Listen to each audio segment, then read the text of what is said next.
قلب روحانیت میں خوش آمدید۔ یہاں ہم دلوں کو سکون، روح کو تسلی اور زندگی کو اللہ کے قرب کا رستہ دکھاتے ہیں۔ ہر ویڈیو ایک روحانی سفر ہے، ہدایت، فکر اور محبت کے ساتھ۔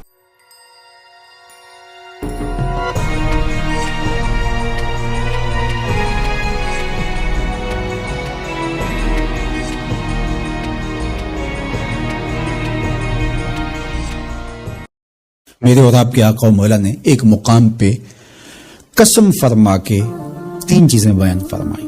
اس میں سے ایک چیز حضور نے یہ ارشاد فرمائی کہ جو شخص معاف کر دیتا ہے، میں اللہ کی قسم اٹھاتا ہوں کہ اس کی عزت کم نہیں ہوگی۔ دوسری بات یہ ارشاد فرمائی کہ جو مانگنے لگ جاتا ہے، سوال کا دروازہ کھول دیتا ہے، اللہ اس کے لیے محتاجی کا دروازہ کھول دیتا ہے۔ حالات سخت بھی ہوں، اگر قابل برداشت ہوں تو ان کو برداشت کرنا چاہیے تاکہ سوال کی عادت نہ پڑے۔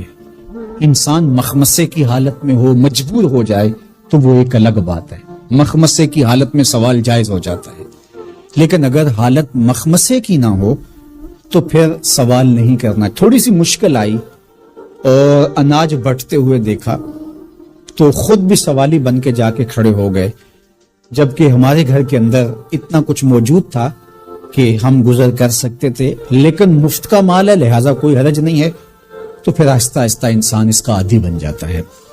اللہ اس وقت سے بچائے کہ ہم محتاج ہوں اور ہمیں عملاً اس جگہ پہ آنا پڑے، اللہ سب کو محفوظ فرمائے۔ لیکن اگر حالات کچھ تلخ بھی ہوں تو پھر بھی اگر دیکھیں اپنے آپ کو کہ کیا ہم ایسی جگہ پہ تو نہیں ہیں کہ ہم سوال کرنے جائیں، تو باہر ایک ماحول دیکھ کر کے تو لپک پڑنا، تو اس سے آپ کی طبع کے اندر سوال کی عادت پیدا ہوگی۔ تو اس لیے جو مانگنا شروع کر دیتا ہے پھر اس کے لیے محتاجی کا دروازہ بند نہیں ہوتا، الا یہ کہ کچھ سخت مجبور ہو جائے تو شریعت اس کو اس کی اجازت دیتی ہے۔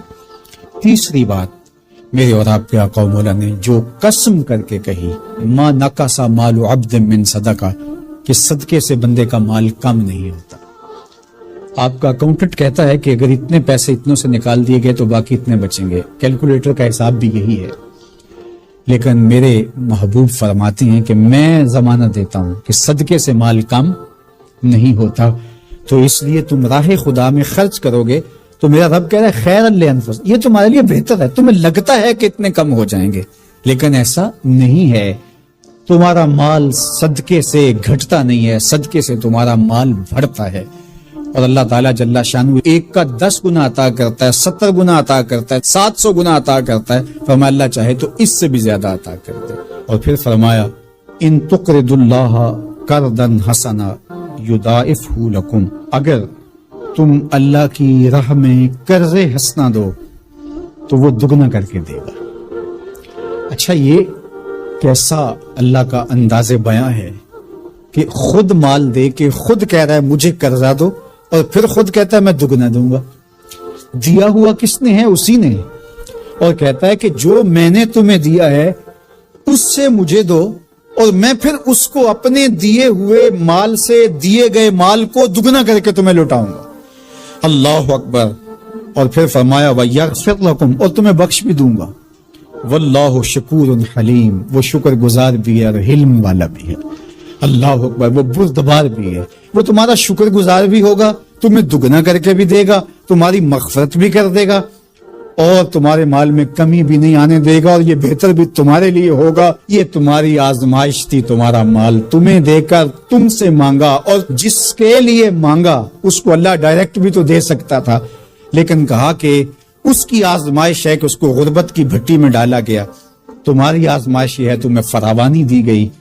آپ دیکھیے کہ وہ آزمائش میں پورا نکلتا ہے، تم آزمائش میں پورے نکلتے ہو، دونوں آزمائش میں پورے نکلتے ہیں، یا پھر تم نامراد اور ناکام ہو جاتے ہو۔ اللہ اکبر۔ اللہ جل شانہ پورے عالم کے اوپر پھیلی ہوئی وبا کو دور فرمائے، بالخصوص امت مسلمہ کی خیر کرے، اور میرے وطن پاکستان کو امن کا، نور کا، رحمت کا گہوارہ بنائے، اور یہاں نظام رسول کی بہاریں پیدا کرے۔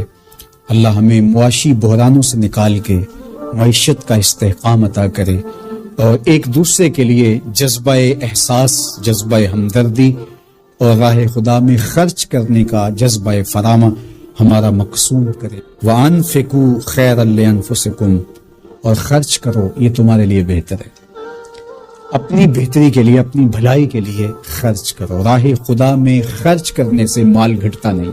زندگی کی گہما گہمی میں، زندگی کی چکا چون میں سویر سے شام تک، شام سے سویر تک بھاگم بھاگ لگی تھی، تو کسی وجہ سے لمحے فرصت کے ہاتھ آ ہی گئے ہیں، تو آئیے ہم اپنا رب کتاب اللہ سے جوڑیں، قرآن سے جڑ جائیں اور اس کی تلاوت کو شعار زندگی بنا لیں۔ گھر تو می خواہی مسلمان زیستن، نیست ممکن جز با قرآن زیستن۔ اگر تو مومن بن کے، مسلمان بن کے جینا چاہتا ہے تو قرآن کے بغیر تیرا ایک لمحہ بھی نہیں بیت سکتا۔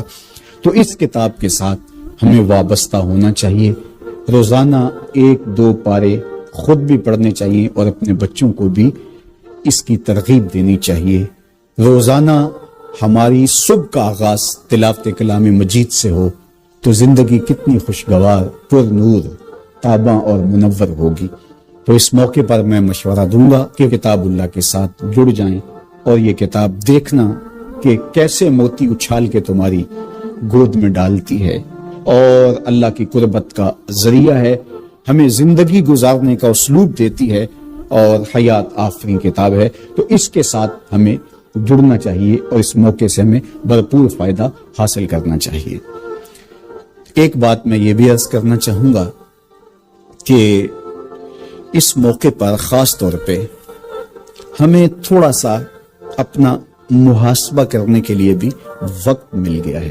ہم اللہ کی معرفت حاصل کریں، اپنی زندگی کے مقصود اور مدعا کو سمجھیں کہ ہم کیوں تخلیق کیے گئے اور ہمیں فہم و فراست اور عقل و خرد سے کیوں نوازا گیا۔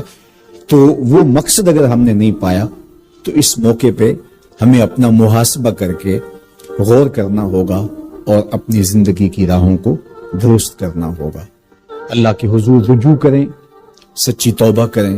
ابھی تو ہم نے سوشل میڈیا پہ مختلف لوگوں کی موت کے رقص کو دیکھا، ہم نے الیکٹرانک میڈیا کے اوپر مختلف ممالک کی خبریں دیکھی اور دل لرزنے لگے، اور جب اپنی آنکھوں کے سامنے ان لوگوں نے یہ مناظر دیکھے ہوں گے تو کیا عالم ان کا ہوگا اور کیا کیفیت ان پر بیتی ہوگی اور کس کرب سے، کس اذیت سے وہ گزرے ہوں گے۔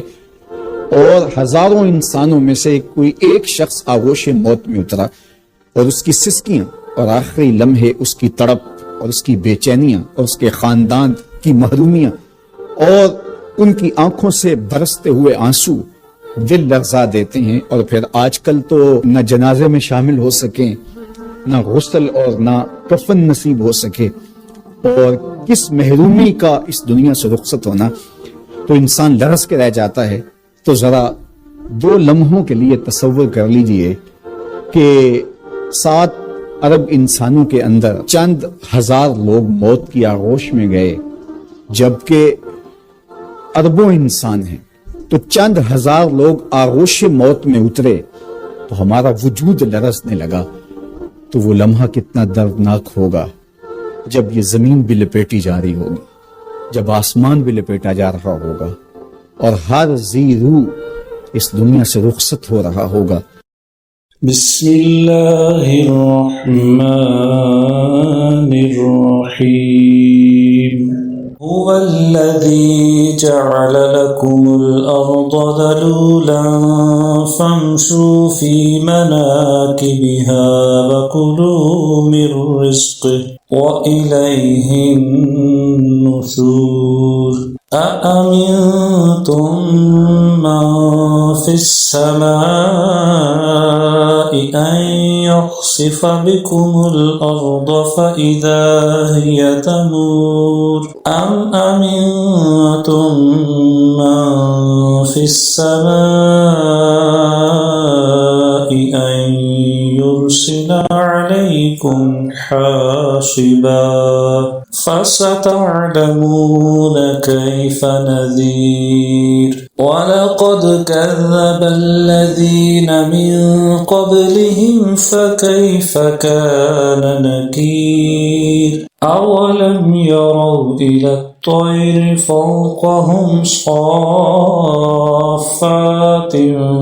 وَيَقْبِضْنَ مَا يُمْسِكُهُنَّ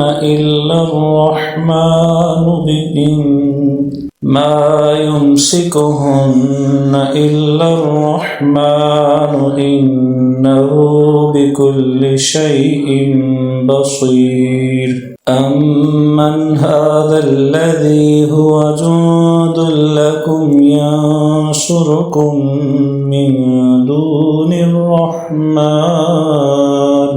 إِنِ الْكَافِرُونَ إِلَّا فِي غُرُورٍ أَمَّنْ هَذَا الَّذِي يَرْزُقُكُمْ إِنْ أَمْسَكَ رِزْقَهُ بَل لَّجُّوا فِي عُتُوٍّ وَنُفُورٍ أَفَمَن يَمْشِي مُكِبًّا عَلَى وَجْهِهِ أَهْدَىٰ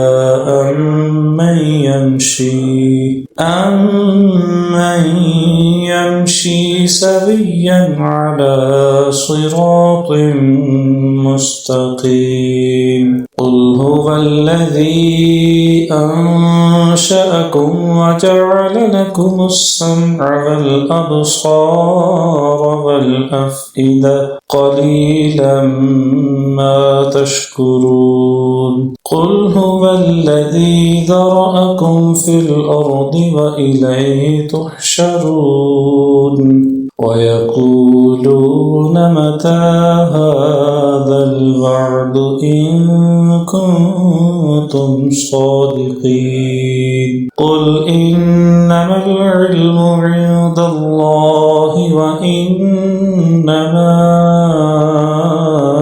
أَنَا نَذِيرٌ مُّبِينٌ فَلَمَّا رَأَوْهُ زُلْفَةً سِيئَتْ وُجُوهُ الَّذِينَ كَفَرُوا وَقِيلَ هَٰذَا الَّذِي كُنتُم بِهِ تَدَّعُونَ قُلْ أَرَأَيْتُمْ إِنْ أَهْلَكَنِيَ اللَّهُ وَمَن مَّعِيَ أَوْ رَحِمَنَا فَمَن يُجِيرُ الْكَافِرِينَ مِنْ عَذَابٍ أَلِيمٍ قُلْ هُوَ الرَّحْمَنُ آمَنَّا بِهِ وَعَلَيْهِ تَوَكَّلْنَا فَسَتَعْلَمُونَ مَنْ هُوَ فِي ضَلَالٍ مُّبِينٍ قُلْ أَرَأَيْتُمْ إِنْ أَصْبَحَ